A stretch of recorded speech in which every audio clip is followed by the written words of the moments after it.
मैं मनु गौतम आप सभी का स्वागत करता हूं हमारे इस कार्यक्रम मध्य प्रदेश की विरासत में। आज हम आए हैं बीना नदी। सम्राट समुद्रगुप्त जो यहाँ के राजा थे, वो नौका विहार करते साथ बीणा भी बजाया करते थे। इसी वजह से इस नदी का नाम बीणा रखा गया। बीणा से रिलेटिव जो बीना है वो इसी नदी का नाम है। इस नदी के किनारे बसी ऐसी सभ्यता आपको दिखाने जा रहे हैं हम, जो आपको पता तो होगा लेकिन उसके बारे में इतनी जानकारी नहीं होगी जितनी जानकारी हम देंगे। तो आइए देखते हैं।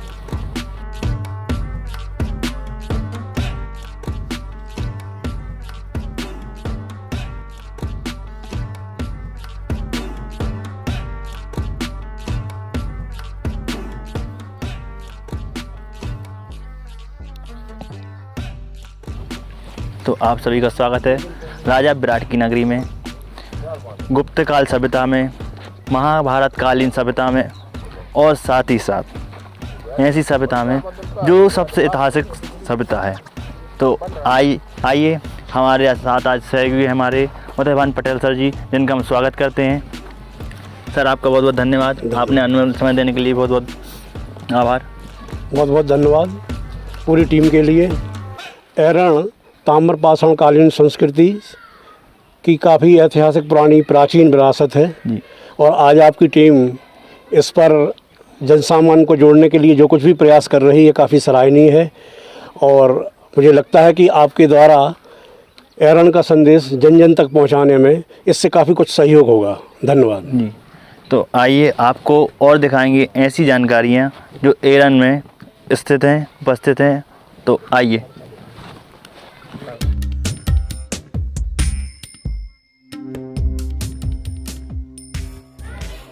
तो आप सभी का स्वागत है राजा विराट की नगरी में, एरन में। आज हम जानेंगे एरन नाम रखने की वजह। सर एरन का नाम रखने के पीछे पुरातत्व शास्त्रियों ने कई वजह बताई है।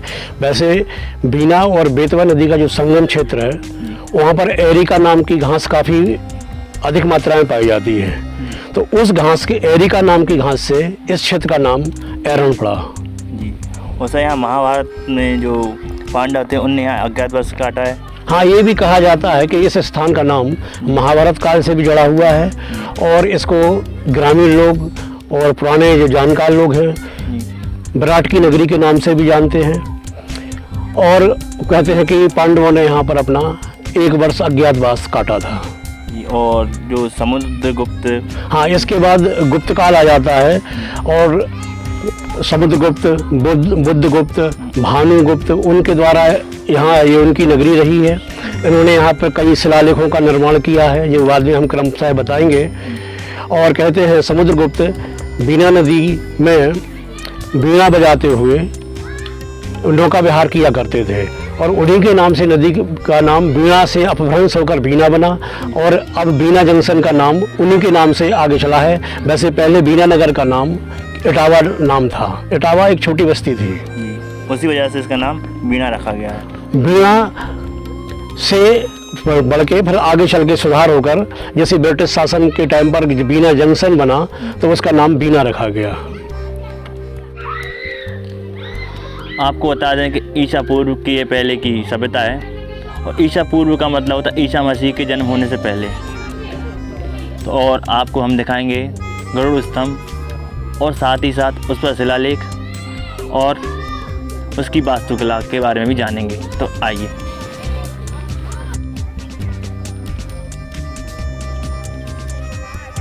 तो आइए जानते हैं गरुड़ स्तंभ के बारे में। और हम आपको बता दें कि सन ने इस पर आर्टिकल भी लिखे हैं। तो आइए जानते हैं। सर हम अभी गरुड़ स्तंभ के पास में हैं। गरुड़ स्तंभ पर जो ब्राह्मी लिपि में अभिलेख है उस पर 165 गुप्त संबंध लिखा हुआ है, गुप्त संबंध। और यह स्तंभ 47 फुट ऊंचा स्तंभ है और एक ही पत्थर का बना हुआ है। स्तंभ का निचला भाग 20 फुट वर्गाकार है, चौड़ाई 2 फुट गुणा 10.25 है। 20 फुट के ऊपर का भाग अष्टकोणीय है। इसके ऊपर वाला झालरदार घंटाकृति है। इसके ऊपर स्तंभ शीर्ष पर तरासे हुआ पत्थर रखा हुआ है। शीर्ष पर पूर्व पश्चिम मुखी एक दूसरे के विपरीत दिशा में सर्प पकड़े हुए गरुड़ की मानव आकृति में प्रतिमा विद्यमान है। शीर्ष वर्गाकार पत्थर पर चारों कोनों पर 4 शेर हैं, लेकिन देखने पर ये 8 प्रतीत होते हैं। स्तंभ के पश्चिम में उत्कीर्ण लेख में गुप्त संवत 165 464 ईस्वी अंकित है। इस लेख के अनुसार गुप्त सम्राट बुद्धगुप्त के राज्यकाल में यमुना और नर्मदा के बीच वाले प्रदेश के शासक सुशनी चंद्र थे। एरण के प्रादेशिक शासक मातृ विष्णु थे। इनके छोटे भाई धन्य विष्णु द्वारा गरुड़ स्तंभ का निर्माण कराया गया। तो जैसा कि आपने देखा, हमने गरुड़ स्तंभ के बारे में जाना है। ऐसे यहाँ पर और भी वास्तुकला हैं और उनके बारे में भी जानेंगे। आज बड़े हर्ष की बात है कि आज हमारे साथ ऐसे व्यक्ति जुड़ने वाले हैं जिसने एरन के बारे में एक किताब लिखी है। तो आइए उनसे रूबरू कराएंगे हम हमारे बीच उपस्थित डॉक्टर मोहनलाल चरार जी से। तो आपको बहुत बहुत धन्यवाद। एरण जो है, एरण हड़प्पा सभ्यता के समकालीन यहाँ सभ्यता थी और डॉक्टर सर हरि सिंह और विश्वविद्यालय सागर के माध्यम से यहाँ खुदाई हुई और उस खुदाई में यहाँ ताम्रपाषाण कालीन संस्कृति मिली और ताम्रपाषाण कालीन संस्कृति के साथ साथ यहाँ गुप्त काल का बहुत बड़ा हैबिटेशन मिला, बड़ा जमाव मिला। उसमें ये गुप्त काल के जो मंदिर हैं, ये गुप्त काल के मंदिर जो आप देख रहे हैं, ये सब ये गुप्त काल के मंदिर हैं और इनकी शुरुआत होती है समुद्रगुप्त के समय से। समुद्रगुप्त जो है वो यहाँ आया और समुद्रगुप्त ने यहाँ ये विष्णु मंदिर का निर्माण कराया। ये समुद्रगुप्त ने कराया था उसने, और यहाँ एक अभिलेख भी लिखाया। उस अभिलेख में समुद्रगुप्त लिखता है कि ये उसका स्वयंभोग नगर था, समुद्रगुप्त का ये स्वयंभोग नगर था और ये बीच बीच में यहाँ अपने पुत्र पौत्रों और पत्नी के साथ यहाँ आया और रुकता था समुद्रगुप्त यहाँ। ये मध्य भारत की उसकी सैनिक छावनी थी, समुद्रगुप्त की मध्य भारत की ये सैनिक छावनी थी, बड़ा स्थान था। ये प्राचीन राजमार्ग पर स्थित था, मथुरा से जो चलता था, मथुरा से झांसी, मऊरानीपुर, ये देवगढ़, बेतवा के किनारे किनारे सीधा भोपाल होते हुए उज्जैनी को जोड़ता था, उस पे ये स्थित था। और ये 3 ओर से ये नगर को नदी घेरती है, चौथी ओर सुरक्षा दीवार है। तो इस कारण से इस नगर को सुरक्षा की दृष्टिकोण के कारण इसको महत्व मिला और बड़े बड़े राजा जो है यहाँ सब यहाँ रुके। अब उनमें आप देखोगे तो समुद्रगुप्त के पहले भी अगर हम जाते हैं तो मौर्यकालीन साम्राज्य अशोक इत्यादि का नाम सब लोग जानते हैं। वो अशोक के समय भी ये पूरा क्षेत्र मौर्य साम्राज्य में था। उसका बहुत अच्छा उदाहरण है सांची। यहाँ से सांची 70 किलोमीटर दूर है। सांची में अशोक की ससुराल थी, वहाँ वो रहता था और ससुराल में ही रहता था। उज्जैनी का वो राज्यपाल था मगर वो रुकता था विदिशा में, और उसने जो है ना उसके ससुराल वाले बौद्ध धर्म को मानते थे। तो उधर से ही अशोक में बौद्ध धर्म के प्रति जागरूकता आई। बाद में उसने बौद्ध धर्म स्वीकार भी कर लिया। इसके कई अभिलेखों में उसकी जानकारी हमको मिलती है। उसके बाद फिर यहाँ सक्षत्रप शासकों का राज्य हुआ इस एरण के ऊपर, नाग शासकों का आधिपत्य यहाँ रहा। तो ये सब जो है ना बहुत सारे राजा प्राचीन काल से लेके गुप्त काल तक ये निरंतर यहाँ संस्कृति रही। गुप्त काल में ये मंदिरों का निर्माण हुआ। तो ये जो मंदिर है ये विष्णु की प्रतिमा है। विष्णु की प्रतिमा ये 14 फीट 5 इंच की प्रतिमा है और ये एक पत्थर से बनी है। ये लाल बलुआ पत्थर है, ये मुलायम पत्थर होता है, इसमें ये टूट फूट बहुत कम होती है। तो ये चतुर्भुजी विष्णु है, स्थानक मुद्रा में है, खड़ी मुद्रा में बनाए गए हैं। इसकी जो पहचान होती है कि ये मंदिर किसको समर्पित है, ये कौन से देवता को समर्पित है, इसकी पहचान है। आप ऊपर देखोगे, ऊपर देखो गरुड़ उड़ते हुए मानवाकार गरुड़ बने हैं। गरुड़ विष्णु के वाहन हैं, है ना, गरुड़ विष्णु के वाहन हैं। ये जो बने हैं वो ऐसे, ऊपर विष्णु बैठे हैं, उनका सिर टूट गया है जी। ऊपर देखो, वो ऊपर दिख रहे हैं बीचों बीच। तो ये जो है ये विष्णु की जो मंदिर है, तो इससे पता चलता कि ये विष्णु का ही मंदिर था। जो भी देवता का मंदिर, अगर शिव का मंदिर होता तो यहाँ नंदी होते या गणेश होते या उनसे संबंधित देवी देवता होते। तो ये चीज। अब दूसरा, गुप्त काल में के ये प्रारंभिक मंदिर हैं। भारत में गुप्त काल से पहले कोई भी मंदिर नहीं बनते थे। तो ये जो भारत के प्रारंभिक मंदिर हैं, ये सपाट छत वाले होते थे, इनमें गुम्मद नहीं होती थी। पहली गुम्मद देवगढ़ के 10 अवतार मंदिर में बनाई गई। ये मंदिर थे, यहाँ लगभग 5 मंदिर थे जो टूट गए हैं और ये इनके सब अभी पुरावशेष बिखरे पड़े हैं। और इन मंदिरों में सबसे पहले गंगा यमुना का, गुप्तकालीन मंदिरों में गंगा यमुना का दृश्यांकन किया गया। ये देखो, यहाँ आप देख रहे होंगे, ये कछुआ है, कश्यप है, कूर्म है ना।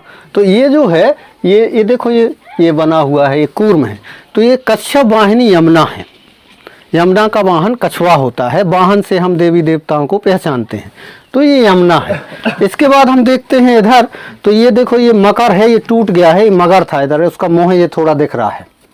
ये गंगा है, मकर वाहिनी गंगा है। तो ये उसके नीचे आप देखोगे, ये हाथी बना हुआ है। हाथी के नीचे ये पूरा जल का दृश्य है, वहाँ मेढक है, वहाँ कछुआ है, मछली है ना। तो ये पूरा जो है, ये जो दिखाई दे रहा है, ये एक कथा मिलती है हमें पुराणों में, वो है गजेंद्र मोक्ष की कथा। गजेंद्र मोक्ष में क्या होता है कि ये गज होता है, भगवान विष्णु का भक्त होता है, वो जलाशय में जाता है तो मगर पकड़ लेती है। तो वो भगवान विष्णु को पुकारता है, भगवान विष्णु आते हैं, फिर उनको उनकी मदद करते हैं। तो वो वाला दृश्य वहाँ है। ये जो ये छोटी छोटी ये मूर्ति बनी है, एक यहाँ है, ये किन्नर प्रतिमाएं हैं। किन्नरों के दर्शन शुभ माने जाते हैं। वो प्राचीन काल से, वो रामायण में भगवान राम जब जा रहे थे तो उस समय की पूरी एक कहानी है, उस समय से उनको पूजनीय माना गया है। ये जो आप देख रहे हैं, ये कीर्तिमुख हैं। ये दोनों तरफ कीर्तिमुख भयानक बनाए जाते हैं। भयानक है ना, राक्षस जैसे दिखाई दे रहे हैं। तो उसमें जो है, इसमें ये हमको इसलिए बनाए जाते थे मंदिरों में कि कोई नेगेटिव एनर्जी मंदिर के अंदर प्रवेश ना कर सके। इसके अलावा ये कल्प वृक्ष है। कल्प वृक्ष समुद्र मंथन से 14 रत्न निकले थे, उनमें से ये निकला था। तो ये समुद्र मंथन से जो निकला, वो इसका माना जाता है, इसके दर्शन करने से आपकी सभी मनोकामनाएं पूरी होती हैं। इस कारण से वो मंदिरों में ये बनाया जाता था। इसके अलावा गंगा यमुना का भी इसलिए बनाया गया कि गंगा यमुना का जल अगर नहीं मिल पा रहा है तो उनका मन में आप स्मरण कर लीजिए, है ना। तो वो कहते हैं कि मन चंगा तो कटौती में गंगा। तो वही बात को यहाँ प्रतिरूप मूर्तियों के रूप में यहाँ दिखाया गया है। तो ये यहाँ बुद्ध को बनाया गया। बुद्ध को विष्णु के 10 अवतारों में माना जाता है। तो ये बुद्ध को यहाँ बनाया गया है। और इसके अलावा यहाँ ब्रह्मा को बनाया गया है। ये ब्रह्मा है, इनके 3 मुख ये दिखाए गए, एक ये है, एक ये है, ये ब्रह्मा है यहाँ। तो ये सभी ये द्वारपाल हैं उनके, वो और ये विष्णु के जो द्वारपाल हैं, जय विजय, उनको यहाँ बनाया गया है। इसके अलावा आप देखेंगे सामने विष्णु मंदिर के सामने, ये आप देख रहे हैं, ये गरुड़ पिलर है। ऊपर 5 फीट के आसपास की मूर्ति गरुड़ की है। ऊपर जो है वो सर्प लिए हुए हैं हाथ में। तो ये भगवान विष्णु के सामने गरुड़ ध्वज स्तंभ है। और ये बुद्धगुप्त के समय का है। उसमें बुद्धगुप्त का अभिलेख भी लिखा है गुप्तकालीन ब्राह्मी लिपि में, है ना। तो ये सब पूरा। और ये बाराही की प्रतिमा है। बाराही की प्रतिमा ये हूण शासक तोरमाड़ के प्रथम शासन काल की है। इसमें भी अभिलेख लिखा हुआ है। और ये लगभग 5th सेंचुरी AD की है। लगभग आज से 1500 साल पहले की ये प्रतिमा है। सबसे पुराना मंदिर ये विष्णु मंदिर ही है। उन जो 4 पिलर हैं उसके नीचे पूरे कृष्ण लीला के चित्रण हैं। उसमें अमलार्जुन वृक्ष की कथा है, उसमें कालिया नाग मर्दन की दृश्य है, कुबड़ी वाला जो एक कथानक है वो है। तो ये सब यहाँ थोड़ा पास में ही है, पूतना वध है। ये सब जो है ना चीज़ें हमको इस परिसर में देखने को मिलती हैं।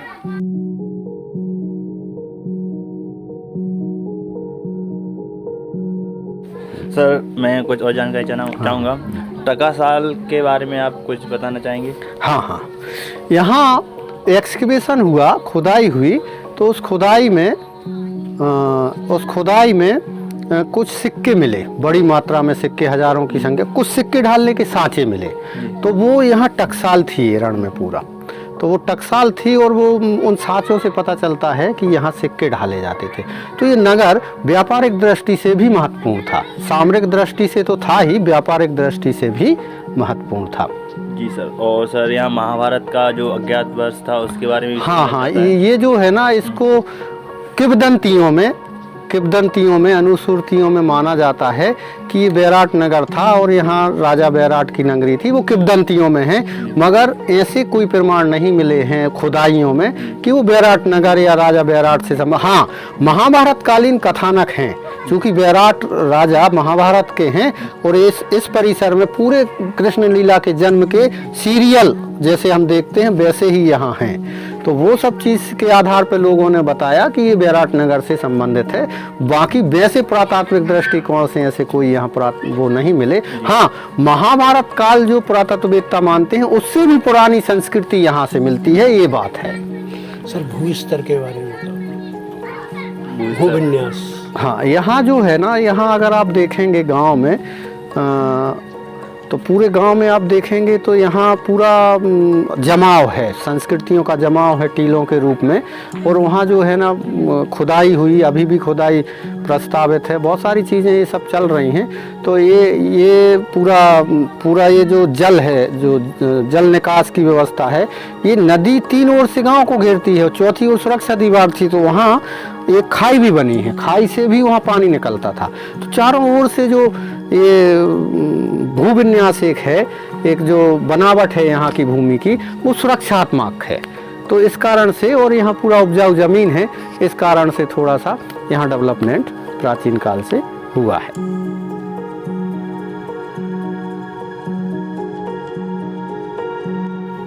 तो अब जानेंगे हम अगली प्रतिमा के बारे में। तो सर आप इस प्रतिमा के बताइए।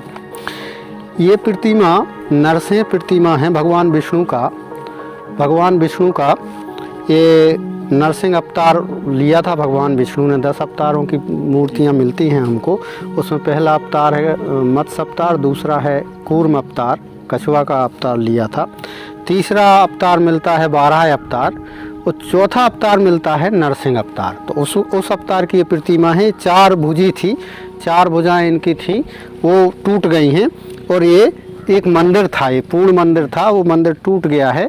और उसमें इनकी लगभग जो है 7 फीट की ऊंचाई है पूरा। और ये बड़ा सपाट छत वाला ही मंदिर था। यहाँ बीचों बीच उसमें पहले था, बाद में ये बर्क हुआ यहाँ, तो उस कारण से ये पूरी ये पुराण में इनकी पूरी कथा मिलती है कि हिरण्यकश्यप जो था, उनका जो प्रहलाद भक्त थे विष्णु के, तो उसमें हिरण्यकश्यप को मारने के लिए नरसिंह अवतार का रूप लिया था। उसी की प्रतिमाएं मिलती हैं।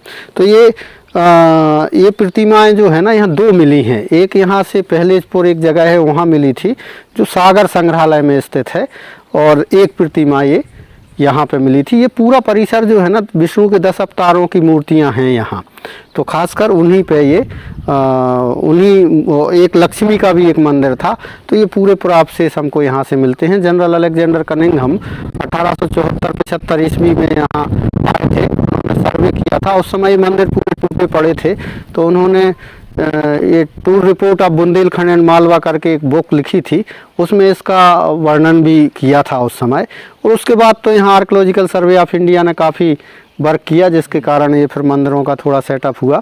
और कुछ और मंदिर हैं, इसके बाद अपन दूसरे प्रतिमा के बारे में अपन देखते हैं। नरसिंह प्रतिमा है, बड़ी ही सुंदर प्रतिमा है और अच्छा मंदिर रहा होगा, अब टूट गया है।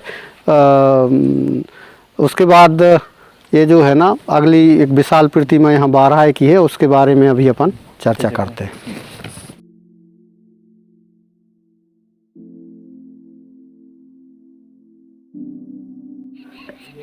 तो हम आ चुके हैं 12 प्रतिमा और जानेंगे इनके बारे में। तो सर 12 प्रतिमा का आप बताइए।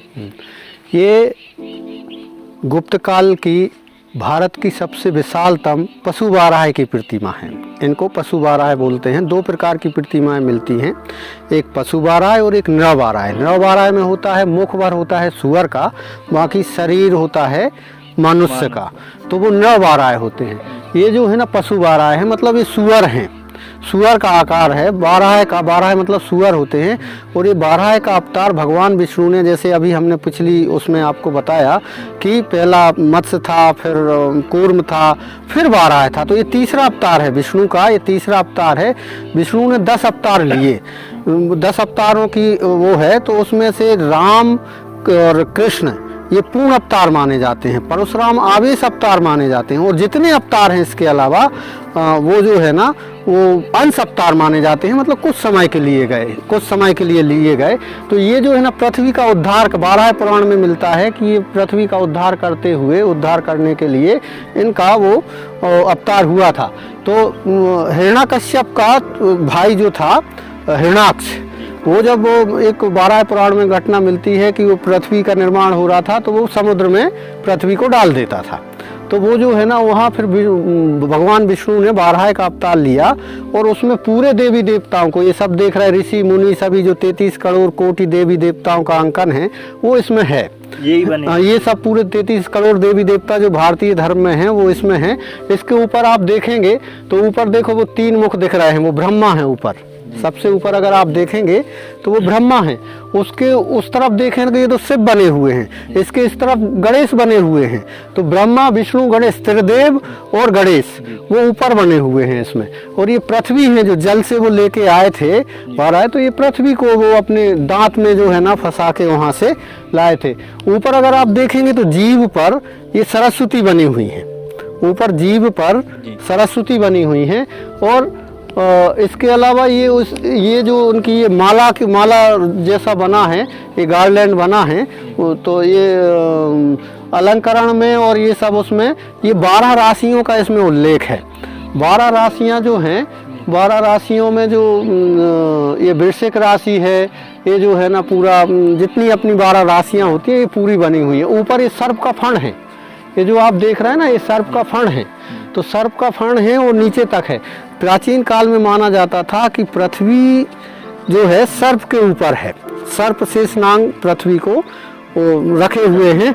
और ये भी कथा मिलती है गाँव में आपको सुनने में मिला होगा कि वो अपना करवट लेते हैं तो भूकंप आता है ना। तो ये प्राचीन किंवदंतियाँ थी, बाद में ये सब पता चला कि पृथ्वी घूमती है, तो ये उसके हिसाब से उस समय बनाई गई। और इस प्रतिमा का बहुत महत्वपूर्ण एक वो है कि इसके निर्माण के बारे में मिलता है, इसमें एक अभिलेख है, इसमें एक अभिलेख है ये सामने। और इस अभिलेख में हूण शासक तोरमाण का उल्लेख है। हूण शासक हाँ ये अभिलेख है, ये गुप्तकालीन ब्राह्मी लिपि में है। और ये इसमें लिखा है महाराजा धीराज तोरमाण के प्रथम शासन काल में इस प्रतिमा का निर्माण करवाया गया था। और इसमें उस समय यहाँ का स्थानीय राजा धन्य विष्णु था, उसका बड़ा भाई मातृ विष्णु पहले शासक था। वो जो पिलर है गरुड़ पिलर, उस पर बुद्धगुप्त का अभिलेख है, उसके बड़े भाई का, उसकी मृत्यु हो गई थी। तो ऐसा लगता है कि संभवतः युद्ध हुआ होगा उस समय। हूण शासक तोरमाण ने यहाँ 495 एडी में 495 ईस्वी में यहाँ एक युद्ध हुआ और उस युद्ध में वो मातृ विष्णु की मृत्यु हो गई, उसके छोटे भाई को राजा बना दिया गया। तो अब चूंकि उसका अधिकार हो गया तो ये मूर्ति जब बनाई गई तो उसमें हूण शासक तोरमाण का लेख है। और धन्य विष्णु ने लिखा है कि हम अपने माता पिता और अपने बड़े भाई मातृ विष्णु की पुण्य वृद्धि हेतु इस महाशिला प्रसाद का निर्माण कराया। मतलब इसमें मंदिर के लिए गुप्त काल में पहली बार शिला प्रसाद नाम आया है। शिला प्रसाद है ना, शिला मतलब पत्थर होता है, प्रसाद मतलब रहने का स्थान होता है। तो ये जो है ना पहली बार इसमें सबसे पहले ओम शब्द का उल्लेख है, ये जो है ना इसमें ओम शब्द का इसमें उल्लेख है। तो ये पूरे उनकी वंशावली दी हुई है, यहाँ के लोकल राजा जो धन्य विष्णु थे। और ये जो मूर्तियाँ हैं ये ऋषि मुनि हैं और देवी देवता जो 33 कोटि देवी देवता हैं उनके बारे में ये पूरा है। इसके नीचे अगर आप देख रहे हैं तो ये पूरा वो समुद्र का दृश्य है। ये समुद्र में जब गए थे तो वहाँ जो है देखो वो नाग कन्याएं हैं, नाग कन्याएं समुद्र में रहती थी, वो नाग जैसे वो बने हैं, वो हाँ सर्प जैसे, तो वो नाग कन्याएं हैं। और ये लहरों का ओम जैसे आकार में लहरों जैसा वो, यहाँ भी कुछ समुद्र देवता का वो बना था, ये टूट गई है, ये पैर मोड़े हुए हैं। यहाँ से दो मूर्तियां थी, ये भी एक ऐसे ही हाथ जोड़े खड़े थे। तो भगवान का जब अवतरण हुआ तो सब लोग हाथ जोड़े खड़े थे, वो मूर्तियां थी वो टूट गई। समुद्र का पूरा चित्रण इसमें किया गया। ये कान के यहाँ ये बनाए हो? हाँ, ये जो है ना मालाधारी विद्याधर होते हैं। ये जो है ना देवी देवता जहाँ भी बनते हैं तो ये गौण देवी देवता माने जाते हैं। छोटी देवी देवता मतलब देवताओं के भी सेवक, तो उनको ये विद्याधर मालाधारी हैं। और भगवान का जब अवतार हुआ तो वो माला लेके वे भी मतलब वो अपनी इच्छा वो होते हैं, अपनी इच्छा से छोटा बड़ा शरीर कर सकते हैं।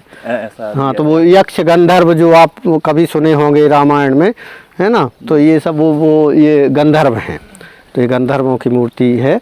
तो ये जो है ना बाराही की प्रतिमा, इसकी लंबाई जो है लगभग 12 फीट के आसपास है और इसकी चौड़ाई 5 फीट है, ऊंचाई 11 फुट 8 इंच है इस प्रतिमा की ऊंचाई। और ये एक पत्थर से निर्मित है, ये लाल बलुआ पत्थर पर बनी है। और सर और ये क्रैकिंग ये बाद में जब जो कुछ आक्रमणकारियों ने आक्रमण किया मुगल पीरियड में, उस समय ये लोगों ने तोड़ा, बहुत पूरे जितने भी हिंदू मंदिर थे सभी को उन लोगों ने तोड़ा। तो उस समय उन लोगों का ऐसा रहा जिससे ये सब नष्ट हुए हैं। तो आइए और दिखाएंगे आपके लिए, मूर्तियों के बारे में जानकारी देंगे, तो बनी रही हमारे साथ।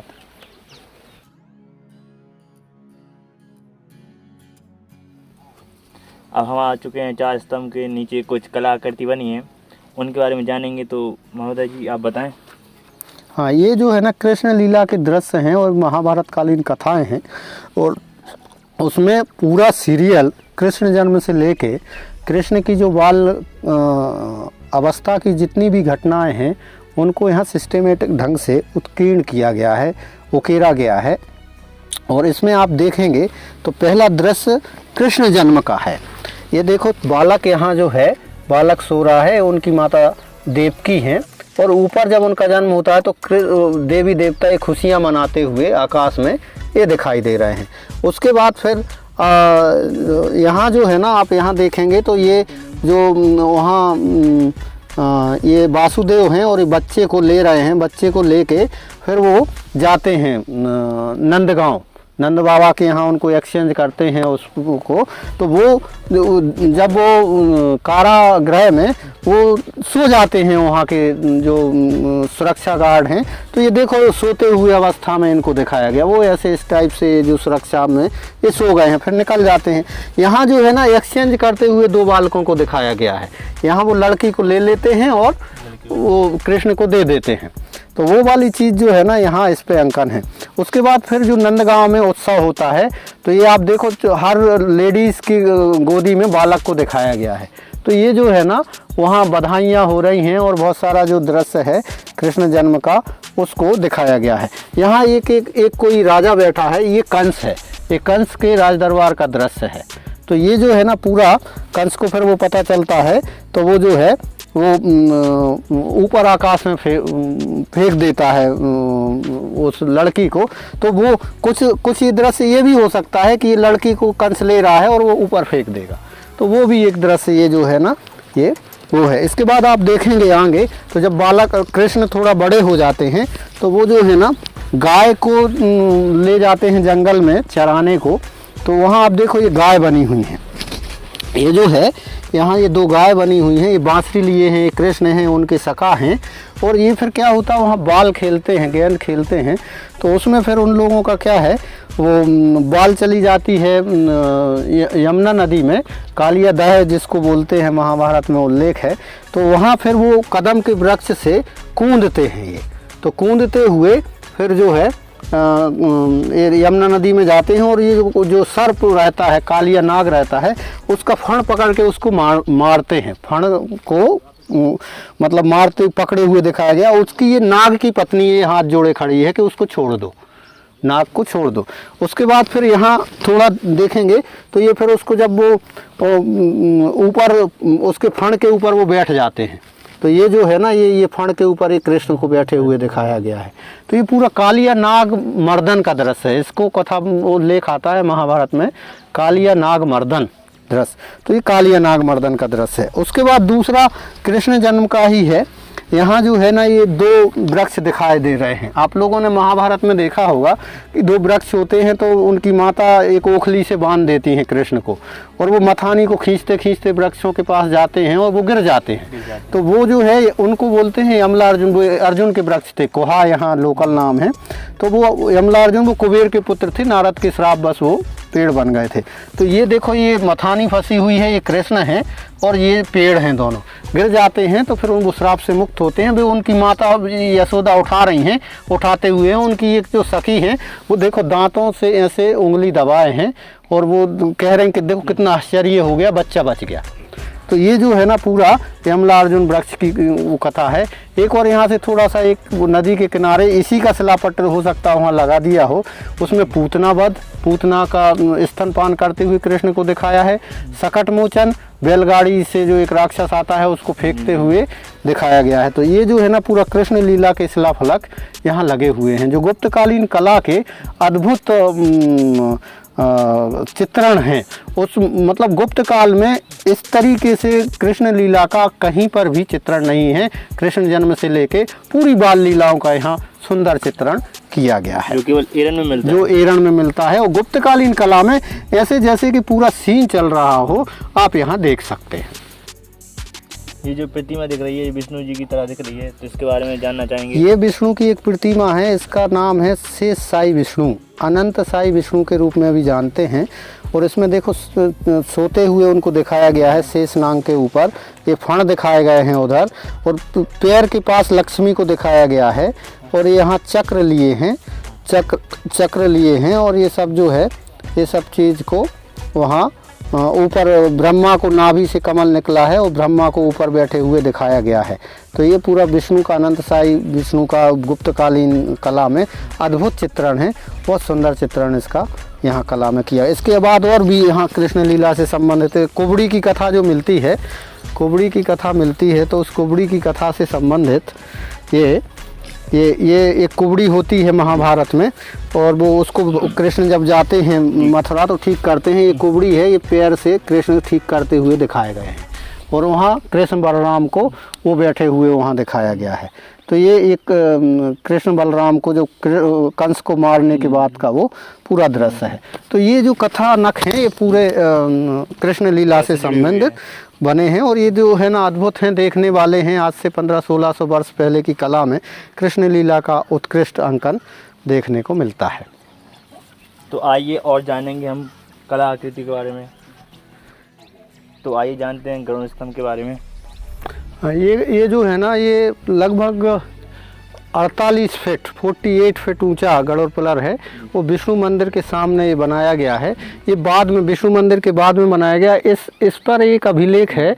एक गुप्तकालीन राजा था, महाराजा धीराज बुद्धगुप्त, तो उसने जो है ना इस पिलर की स्थापना कराई थी, और इसमें गुप्त संवत 165 लिखा हुआ है, जो 465 ईस्वी होता है, 465 ईस्वी आता है। और इसमें सुर गुरुवार के दिन इसकी स्थापना की गई थी, ऐसा उल्लेख है फागुन मास में इसका। और भगवान विष्णु जनार्दन, भगवान विष्णु के लिए जनार्दन शब्द इसमें यूज हुआ है। उनको समुद्र की चारों सैयाओं वाले, है ना, पृथ्वी का पालन करने वाले, पृथ्वी का विनाश करने वाले, सब कुछ उसमें उनको उल्लेख किया गया है। इसके अलावा ये गुप्तकालीन ब्राह्मी में है, और ये भाषा संस्कृत है। ये संस्कृत भाषा है।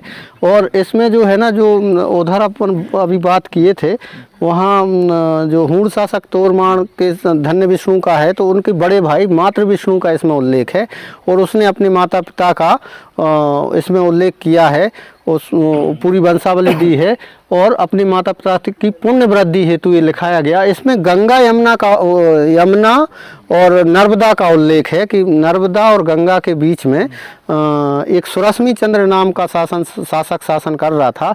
उसके अधीन यहाँ का स्थानीय शासक मातृ विष्णु शासन कर रहा था।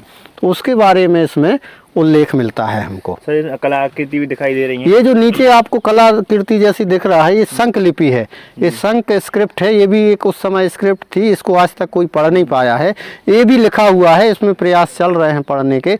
तो ये संकलिपि लिखी हुई है। और ये जो है ना, ये पूरा पिलर जो है वो जो अशोकन पिलर है, अशोकन स्टाइल में है, उसी से डेवलपमेंट इसका हमको दिखाई देता है, अशोक के उससे। तो ये बहुत महत्वपूर्ण अभिलेख है बुद्धगुप्त का।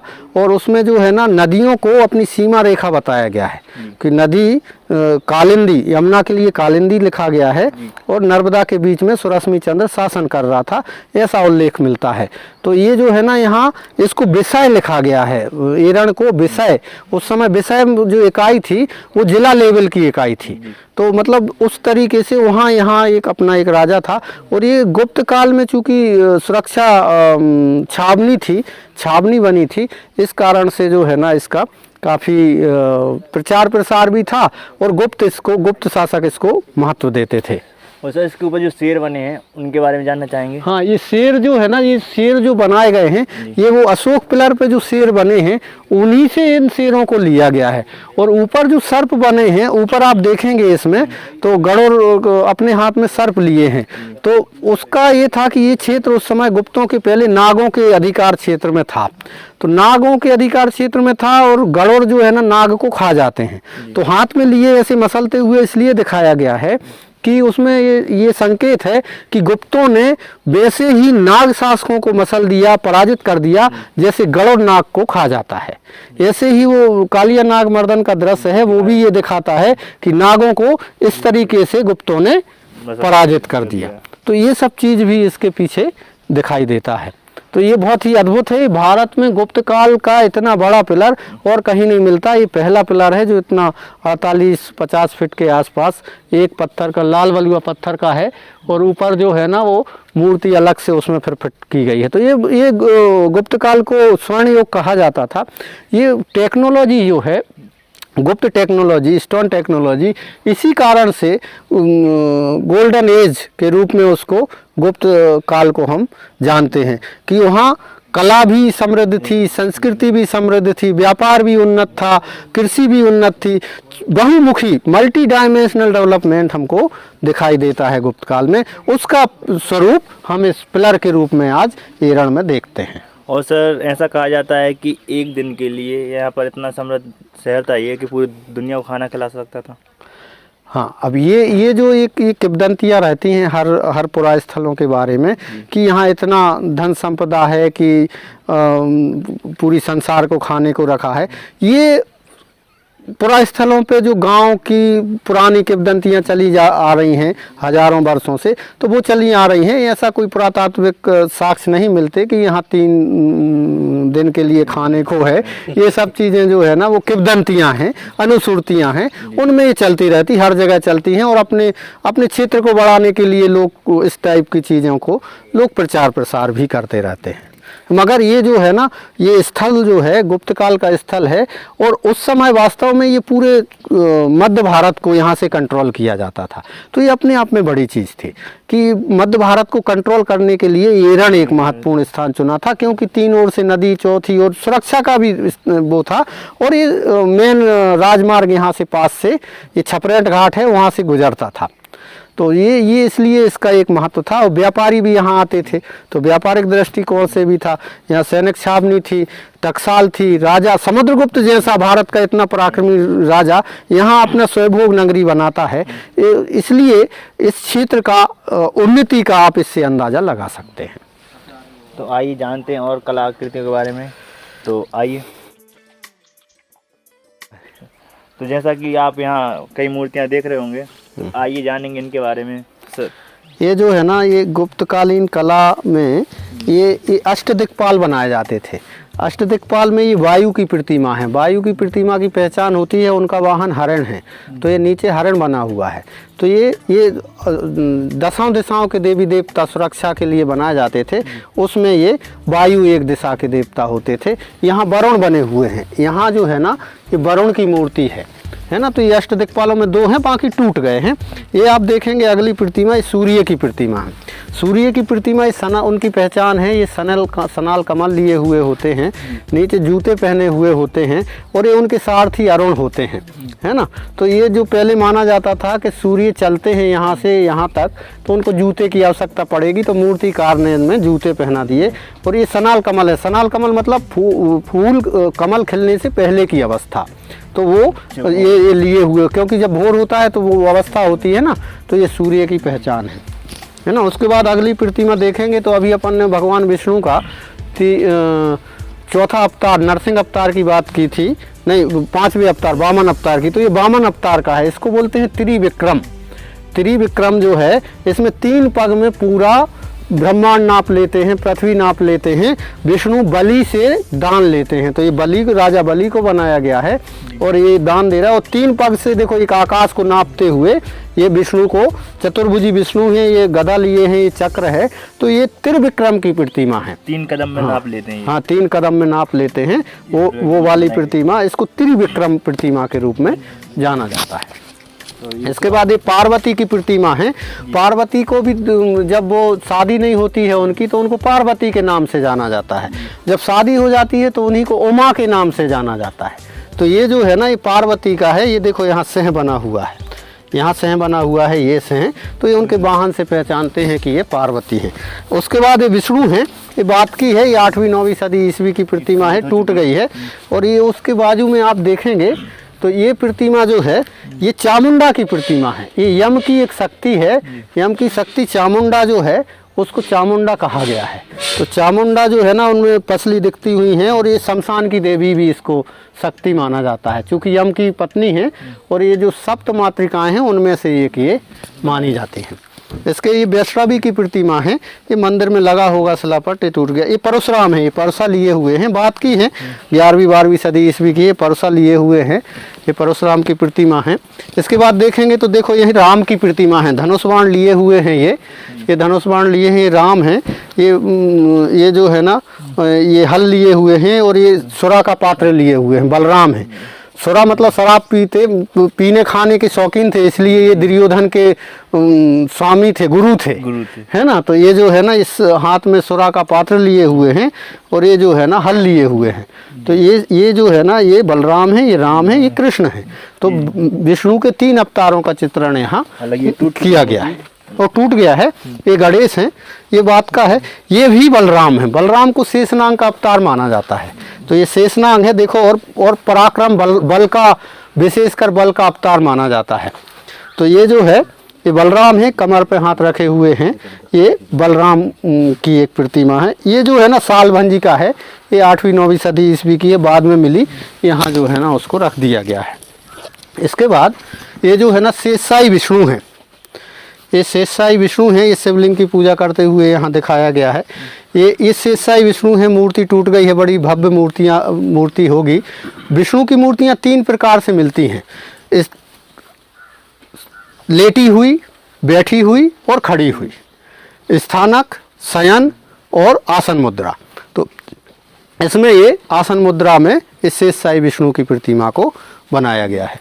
तो ये प्रतिमाएं जो है ना, ये सब मंदिरों में लगी होंगी, ये टूट गई हैं। ये और भी, और आप शिलाफलक चारों तरफ बिखरे पड़े हैं। यहाँ लगभग 4-5 मंदिर थे जो टूट गए हैं, उनके ये पूरे पुरावशेष बिखरे हुए यहाँ पड़े हुए हैं। और सर यहाँ बहुत सारे अवशेष पड़े हुए हैं, तो वो अब इकट्ठे होंगे या नहीं होंगे? हाँ, वो तो खैर आर्कियोलॉजिकल सर्वे ऑफ इंडिया का काम है।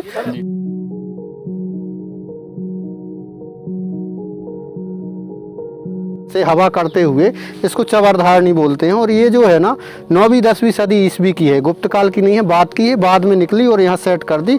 तो ये राजा मूर्तियों के पास चबरधारणी होती थी, मतलब सेवकगण।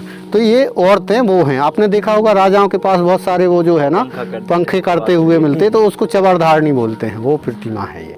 तो जैसा कि आप यहाँ बहुत सारे अवशेष बिखरे पड़े देख रहे हैं, तो इन्हीं के बारे में लेंगे, चर्चा करेंगे। तो सर आप बताइए, अवशेष क्यों पड़े हुए हैं? यहाँ लगभग 4-5 मंदिर थे, और ये मंदिर टूट गए हैं, उन्हीं के ये पिलर स्तंभ पड़े हुए हैं, उनके छत पड़े हुए हैं। तो ये जब पूरे मंदिर जब यहाँ रहे होंगे तो बड़ा भव्य पूरा परिसर होगा। तो उसके मंदिर बाद में टूट गए हैं। तो ये लगभग 1874-75 ईस्वी में जब कनिंघम आए थे तो उस समय ये सब पूरे टूटे हुए पड़े हुए थे। तो फिर यहाँ कंजर्वेशन का काम हुआ तो उनको जो है ना एक तरफ कर दिए और बाकी ठीक जो है ना सिस्टमेटिक कर दिए। तो ये भी और भविष्य में इनमें वर्क होगा तो ये सब सिस्टमेटिक किए जा सकते हैं। तो ये मंदिरों के ही स्तंभ हैं, मंदिरों के ही भाग हैं जो भारत के प्राचीनतम मंदिर माने जाते हैं। भारत के प्राचीनतम मंदिर माने जाते हैं, उन्हीं के ये पार्ट हैं जो बिखरे पड़े हैं। तो आप इन पार्ट से इतने विशाल पत्थरों से अंदाज़ा लगा सकते हैं कि यहाँ कितने विशाल मंदिर रहे होंगे। सर ने काफ़ी विस्तार पूर्वक एरन के बारे में बताया, लेकिन सर से बार बार एक प्रश्न मेरा अभी काफ़ी देर से अधूरा ही रह गया कि सर जब हमारे यहाँ ताम्रपाषाण कालीन इतने अवशेष हैं तो शासन प्रशासन इनके संरक्षण के लिए, सुरक्षा के लिए या यहाँ के क्षेत्र को पर्यटन स्थल में बदलने के लिए क्या कुछ कर रही है, हम चाहेंगे कि आप उस पर भी प्रकाश डालें। अभी जो है ना अभी काम हो रहा है और हमें लगता है 1 आध साल में यहाँ शायद काम हो जाएगा। अभी कल ही यहाँ अधिकारी कुछ आए थे, उन लोगों ने यहाँ सर्वे किया है और वो सब काम अभी जारी है। तो अभी ये कोरोना पीरियड चल रहा है, इस कारण से थोड़ा वो डिले हो रहा है। नहीं तो ये भीमगजा एरिया जो है, जिसको ये पूरा गुप्तकालीन मॉन्यूमेंट परिसर है, इसको सौंदर्यीकरण, यहाँ तक पहुँच मार्ग और ये सब बनने की तैयारी है। गवर्नमेंट उसमें लगी हुई है ज़ोर शोर से। ऐसा अभी जो है कल वो लोग आए थे तो उन लोगों ने बताया और चल रहा है ये काम। अब वो धीरे धीरे चलेगा, अब चूँकि अभी ये महामारी फैली हुई है तो इस कारण से वो सब डिले हो रहा है। नहीं तो ये सब चीज़ ये तो बहुत काफ़ी पहले से इसकी तैयारी है और गवर्नमेंट इसमें लगी है, ध्यान दे रही है। बस धीरे धीरे अब वो जो अभी ये बीमारी और ये सब है इस कारण से हो रहा है। बाकी ये सब विभाग के लोग और इसको करने के लिए वो लोग तत्पर रहते हैं। अब वो पूरा बुंदेलखंड का डेवलपमेंट के लिए अभी सब चल रहा है। तो ये सब चीज़ है कि ये सब चीज़ तो गवर्नमेंट का है, धीरे धीरे होता है। और सर जो यहाँ माना जाता है कि सती प्रथा का उल्लेख मिलता है, उस पर सर आप। सती प्रथा का जो है, सती प्रथा के बारे में जानकारी यहाँ से पहली बार मिलती है। भारत का प्रथम सती स्तंभ लेख यहाँ से मिलता है, 510 ईस्वी का है, गुप्त संवत 191 उसमें लिखा हुआ है। और वो जो है ये भानुगुप्त एक राजा था, अंतिम शक्तिशाली राजा माना जाता है गुप्त वंश का। और उसमें जो है उस गुप्त वंश का जो राजा था उसके समय हूण शासक जो तोरमाण का लड़का था मेहरकुल, उसने आक्रमण किया था और इस नगर को पूरा जला दिया था, पूरा जो है ना जला दिया था। और जलाने के बाद फिर पूरा नष्ट हो गया और यहाँ की संस्कृति नष्ट हो गई पूरी। और फिर यहाँ उसका सेनापति की मृत्यु हो गई थी, तो उसकी पत्नी गोपाबाई यहाँ सती हुई। और वो जो है ना उसमें उसकी पराक्रम का वर्णन लिखा हुआ है। यहाँ से लगभग 1 किलोमीटर दूरी पर वो स्थित है।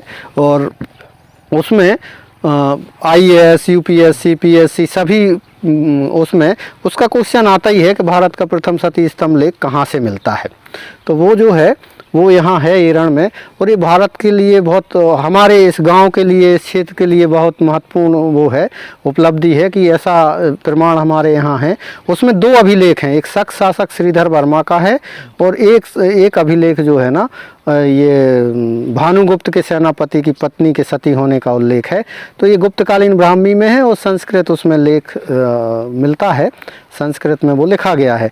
और उसके बारे में जो है और भी अगर ज़्यादा जानकारी अगर आपको पढ़ना है तो बहुत सारा विकिपीडिया बुक्स हैं, कुछ ऑनलाइन पड़ी हुई हैं, ई-पुस्तकालय 44books.com वगैरह पे, वहाँ से भी उनको पढ़ सकते हैं। ये के सामने देख रहे हैं दीप स्तंभ है, दीप स्तंभ है तो इस पे दीपक रखते होंगे, विशेष अवसरों पे तो उजेला होता होगा इधर, ऐसा इसके बारे में कहा जा सकता है। वो कनिंघम ने तो इसको कहा कि इसके ऊपर साल भंजिका थी, मतलब एक लेडीज़ की प्रतिमा खड़ी थी, ऐसा उसमें उल्लेख है। मगर हमको लगता कि ये दीप स्तंभ ही रहा होगा, क्योंकि विशेष दीपावली इत्यादि अवसरों पर यहाँ रोशनी के लिए, प्रकाश के लिए उस समय तो कुछ था नहीं, तो गुप्तकाल के हिसाब से ये बना है। सर इस पर कलाकृति बनी है, आप देख सकते हैं। हाँ, ये जो कलाकृतियाँ बनी हैं, जैसे ये घंटी आकार की ये बनी हुई हैं, ये गुप्तकालीन कला को, तत्कालीन समाज को, संस्कृति को, धर्म को, उसको प्रदर्शित करती हैं। धर्म में घंटे का काफ़ी स्थान है, महत्वपूर्ण स्थान है, क्योंकि जब वो बजती है तो मन एकाग्र होता है उसकी ध्वनि से। ध्वनि तरंगें होती हैं शंख इत्यादि की, तो शंख की भी कुछ आकृतियां हैं। यहाँ आम के पेड़ की जो पत्तियां होती हैं वो कलश बने हुए हैं, वो आप देख रहे हैं पिलर पर, स्तंभों पर। तो ये जो है ना, ये शुभ संकेत हैं। भारत में पेड़ों का, वृक्षों का संरक्षण, जल संरक्षण, ये सब जो संरक्षण है ये आज से नहीं है, गुप्त काल से चल रहा है। उसके पहले भी मौर्य काल में पेड़ों को लगाने की बात की गई है अभिलेखों में, जल सरोवर बनाने की, कुआं बनाने की, तो वो हमें गुप्तकालीन कला में स्पष्ट दिखाई देता है। ये फ्लोरा फौना जो है वो हमको ये कला में दिखाई देते हैं, ये पत्तियों के रूप में, कलश के रूप में, और ये कलाकृतियाँ जो बनी हुई हैं वो हमें प्रकृति के प्रति जागरूक होने के प्रति भी हमको बताते कि उस समय के लोग ये जो हमारा चाहे वृक्षारोपण की बात हो, चाहे जल संरक्षण की बात हो, चाहे वायु संरक्षण की बात हो, सभी के प्रति कितने उदार थे और उसके बारे में वो सोचते थे। तो ऐसा हमको मिलता है। तो आज हमारे साथ सर मोहनलाल चड्ढा जी जुड़े, जिनने काफ़ी अच्छी जानकारी दी है इस हिरण को लेकर, जिनका हम तहे दिल से बहुत बहुत धन्यवाद करना चाहेंगे। और हमारे साथ सहयोगी अभयभान पटेल सर का, जिनका हम बहुत बहुत धन्यवाद करते हैं। ये पुस्तक जो है ना, डॉक्टर नागेश दुबे और हमारे द्वारा ये लिखी गई थी। आम सामान्य लोगों की जानकारी के लिए छोटी पुस्तक है। और भी बड़ी बड़ी पुस्तकें हैं जो ई पुस्तकालय 44books.com पर डली हुई हैं, तो वहाँ भी फ्री ऑफ कास्ट हैं ये। और ये जो है ना, उसमें PDF फॉर्म में है, वहाँ से डाउनलोड करके भी पढ़ी जा सकती हैं। और मेरा जन्म ही यहाँ हुआ है, तो इसके विषय शुरू से रुचि रही है, और यह इस कारण से मैंने शोध कार्य किया है। और आप लोग आए, हमें अच्छा लगा। और सभी लोगों का यहाँ आप लोगों को आने के लिए भी धन्यवाद, और लोगों तक ये जानकारी पहुँचाने के लिए भी धन्यवाद कि आप लोगों ने गांव की जानकारी इकट्ठा की और लोगों तक, खासकर स्कूल के बच्चों तक पहुँचाने के लिए वीडियो आपने बनाया। जो छोटे छोटे बच्चों को पता होना चाहिए कि इतिहास क्या है, उस हमारी भारतीय संस्कृति क्या है। आजकल भारत सरकार इसके लिए न्यू एजुकेशन नीति जो बनाई गई है, नई शिक्षा नीति, उसमें कला, संस्कृति, पुरातत्व के लिए इतना जो है उन्होंने रखा है कि अभी आप देखेंगे आने वाले समय में कि इस कला, संस्कृति और पुरातत्व का कितना उन्नति होगी, और लोगों को स्कूलों के पाठ्यक्रम में इसको रखा जाएगा। तो ये अपने आप में भारत सरकार की एक बड़ी वर्तमान में उपलब्धि है। इसी के साथ आपसे हम आपको धन्यवाद करते हैं। नमस्कार। हमारी वीडियो बनाने का मतलब आपको किसी भी प्रकार की कल्पना से नहीं जोड़ना है। हमें आपको हकीकत और हमारे जो संस्कृति है, सभ्यता है, उसके साथ जोड़ने का कार्य करते हैं। तो हम चाहते हैं कि आप हम लोग का सहयोग कीजिए। तो इसी के साथ लेते विदा। धन्यवाद।